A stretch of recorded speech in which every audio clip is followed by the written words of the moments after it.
सुप्रभात दर्शक बंधु आज हूँ नवेम्बर मास 4 तारिख मंगलवार। चलतु नजर पकेबा देश विदेश प्रमुख खबर गुड़िक ता पूर्व चैनल नुआ थिले चैनल को सब्सक्राइब करी पाखरे आसुवा बेल आइकन को ऑन करी रखंतु एमिति लेटेस्ट न्यूज सर्वप्रथमे देखिबा पई। तेबे आसंतु आज दिनर गुरुत्वपूर्ण खबर गुड़िक नजर पकेबा। आज प्रथम खबर वर्षा पर खसिब पारद राज्य को छुईब पहली शीत। ओडिशा को छुईब पहली शीत। वर्षा पर समग्र राज्य में कमिब तापमात्रा अनुभूति हेब शीतर प्रकोप। आज बदलिब पागर मिजाज अनुभूत हेब ठंडा। राज्य में आसंता 2 दिन भितर 2 ରୁ 3 डिग्री तापमात्रा कमिबा नै पूर्वानुमान करछि पाणिपाग विभाग। विशेषकर आभ्यंतरण दक्षिण ओडिशा रे रातिर तापमात्रा रे परिवर्तन हेब।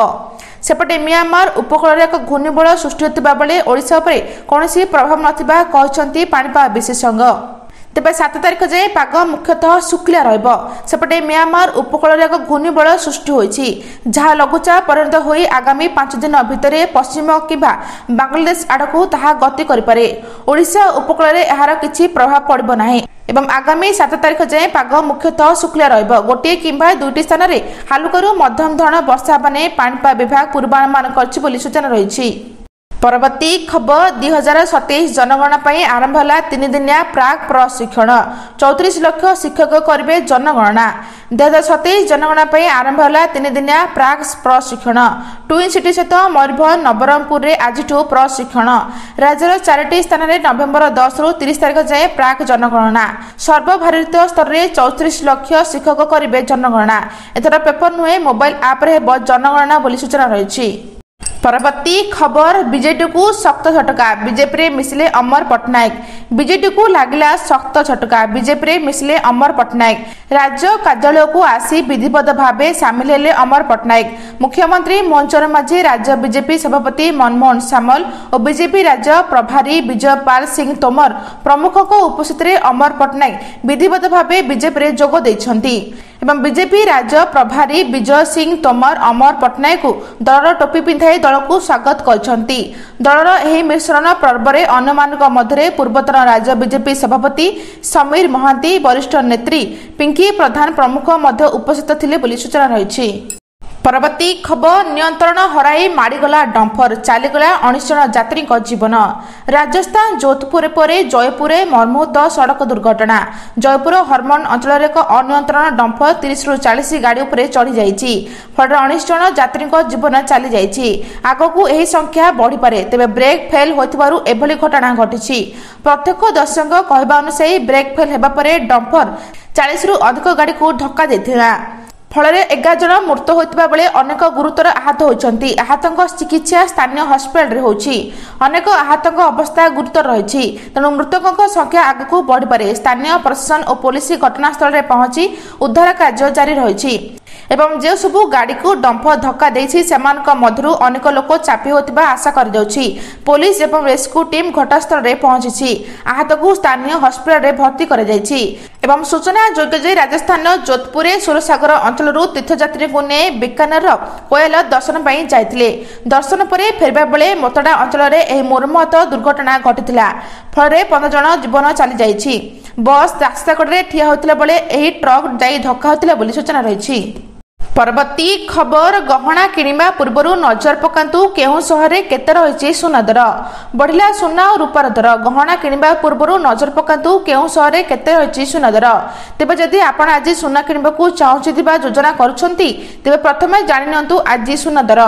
सेबे राजधानी भुवनेश्वर 24 कैरेट सुनार मूल्य 10 ग्राम पिछा 1,63,170 टंका रहितला बेले 22 कैरेट सुनार मूल्य 10 ग्राम पिछा 1,12,900 टंका पहुंची। सेपरी मुंबई रे 24 कैरेट सुनार मूल्य 1,23,670 टंका थिला बेले 22 कैरेट सुनार मूल्य 1,12,900 टंका पहुंची। सेपरी पूर्व भारतर प्रमुख सहर कोलकाता रे मध्य 1,23,670 टंका एवं 1,12,900 टंका रही। सेपरी अन्यपटे रूपा किलो पिछा 1,54,000 टंका होइछि बोली सूचना रही।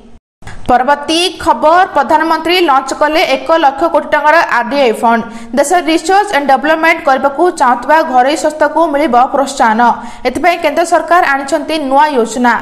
जार ना रही डेवलपमेंट एवं इनोवेशन फंड। सोमवार प्रधानमंत्री नरेंद्र मोदी प्रथम emerging science technology and innovation conclave रे एही फंड शुभारंभ करछंती। फंड रे समुदाय 1 लाख कोटी टंका रही।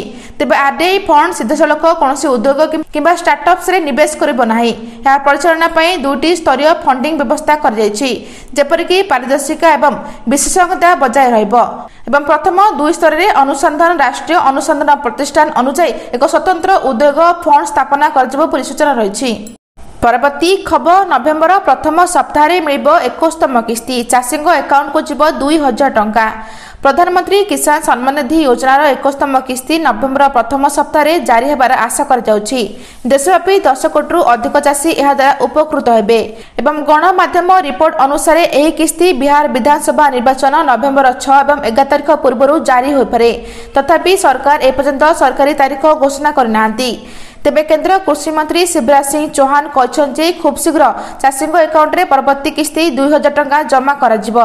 देयरे विलंब एड़ाबा समस्त राज्य सरकार को आधार सीडिंग ई-केवाईसी एवं अन्य आवश्यक औपचारिकता यथाशीघ्र समाप्त करने को अनुरोध कराइछि बोली सूचना रही। परवर्ती खबर मार्च 8 तारिख रे मिलिबो सुभद्रा टंका। एकाथरके 2टी किस्ती टंका देबे राज्य सरकार। सुभद्रा योजना को नहीं आसला बड़ खबर। मार्च 8 तारिख रे सुभद्रा नुआ हिताधिकारी को मिलिबो टंका।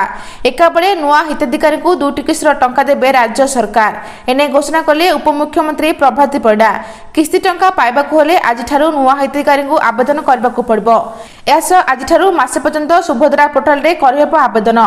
जदि देखिबा पुराना हिताधिकारी को 2टी किस्ती टंका पाइछंती। तृतीय किस्ती टंका केबे आसीबो सरकार एपर्यंत तारीख घोषणा करनथिला बेले मार्च रे तृतीय किस्ती टंका आसीबो बोली कुआ जाउछि। परवर्ती खबर सोमवार ठारू सामुद्रिक मत्स्यजीवी गणना डिसेम्बर 18 जाए चलिबो प्रक्रिया। सोमवार ठारू आरंभ होबो सामुद्रिक मत्स्यजीवी गणना। या डिसेम्बर 18 तारिख रे सरिबो। ए जनगणना को सफल करबा निमंते आईसीआर पक्षरु एवं जनगणना को त्रुटि मुक्त सुविधा निमंते व्यास भारत मोबाइल ऐप प्रस्तुत कर दैछि। आम राज्यर 6टी समुद्रकूलिया जिला बालेश्वर, भद्रक, केन्द्रापड़ा, जगतसिंहपुर, पुरी और गंजाम रे बसबास करथिबा तथा सामुद्रिक मत्स्य उत्पादन रे निर्भरशील परिवार सर्वे करजिबो। आम राज्यर पुरी समेत 6 जिले रे केते मत्स्यजीवी परिवार बास करुछंती। सेमानक कौलिक वृत्ति, डंगा, जाल, घर, जीवन निर्वाह रे परिवर्तन, मौलिक आवश्यकता, पारिवारिक स्थिति प्रभृति समस्त जिनिसर टिकिनिकी विषय ए जनगणना रे संग्रह कर जाबो पुलिस सूचना रही। परवर्ती खबर आगरू भोट चोरी करथिले बे प्रार्थी चोरी करुछि बीजेपी। नुआपड़ा उपनिर्वाचन पे प्रशासनिक स्तर रे प्रक्रिया आरंभ हो जाथिला बेले राजनैतिक माहौल मध्य सरगरम हेबारे लागिछि। आ मात्र किछि दिनर कथा नवेम्बर 11 तारिख रे नुआपड़ा हेबो उपनिर्वाचन। एथिपे प्रमुख 3 दलर नेता एबे मैदान को ओलाइबा आरंभ करछंती। कुआ जाउछि नुआपड़ा रे काले बीजेपी और बीजेडी भितरे कड़ा टक्कर देखबा को मिलुछि एवं सेतिपाई निज दलर प्रार्थी सपक्ष में भोट पर नुआपड़ा मुआ होती 3 दलर आगधर नेता मंत्री। निकटरे मुख्यमंत्री मोहन चरण माझी नुआपड़ा ग्रस्त करथिला बेले काली मैदान को ओह्लैछंती पूर्वतन मुख्यमंत्री तथा बीजेडी सुप्रीमो नवीन पट्टनायक। तेबे नुआपड़ा उपनिर्वाचन प्रचार रे सरकार को नवीन का टार्गेट आपणक सह और बीजेडी सहित बेमानी होईछि। आपणक क्षोभ पे नवेम्बर 11 आमे बदला नेबा। 16 मासर बीजेपी सरकार रे काम जीरो, विकास पूरा बंद, मिशन शक्ति महिला 8 मास हैला दरमा पाई नाहंती एवं सेमाने गेम चेंजर नुहंती, नेम चेंजर कहले नवीन। ताहास बीएसकेआई भलना आयुष्मान कही समालोचना करे नवीन बोली सूचना रही। आज एतिकी दर्शक बंधु भिडियोटी भल लगे चैनल को गोटे लाइक करी सब्सक्राइब करी शेयर करबा जमा भी भूलंतु नहीं। रहुछि नमस्कार।